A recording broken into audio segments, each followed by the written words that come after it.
Hello everyone.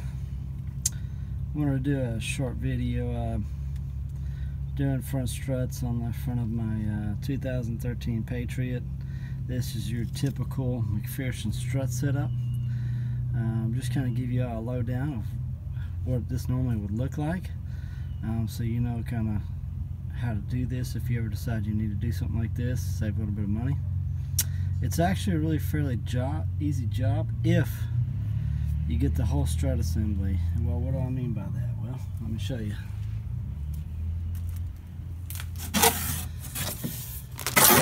As you can see right here, this is the whole assembly. It's got the mount, the spring, and then the strut itself.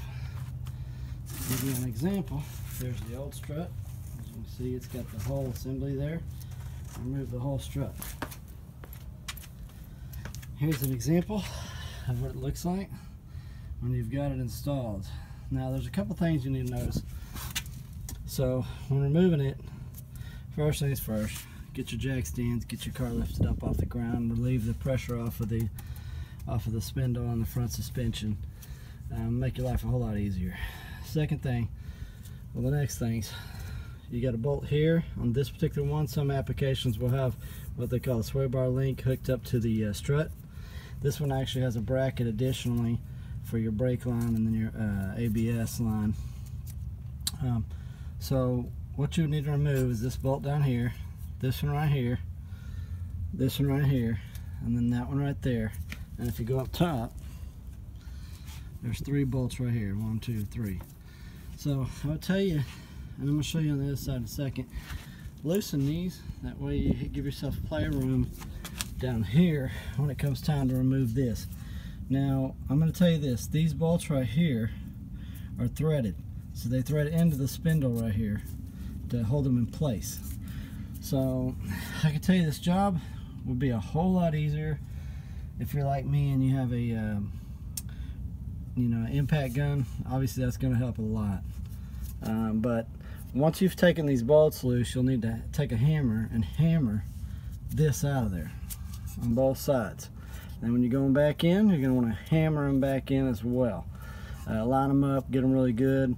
You can use the rotor right here to leverage the holes so you can line them up properly. But that's just a little bit of it. So as you can see on the sun side, see there's my impact. I've already taken these bolts loose, so what I'm going to end up doing now, as you can see, I've already removed the 2 big bolts, which are right here, and then there's the nuts on the other side, and then those other 2 bolts, one right here, and then this other one where you can see I've already taken the sway bar length out of right there. So at this point, the only thing I really have left to do is take those bolts out of the top and pull this strut assembly out. So just give you all a heads up in case you ever decide to do it. It's a really easy job and you can do it with basic hand tools, but again, that makes it a lot easier. This turned this job into like a 20-minute job for me. So just FYI, you can definitely do it with basic hand tools. This is definitely something y'all can accomplish. Just want to give you a heads up.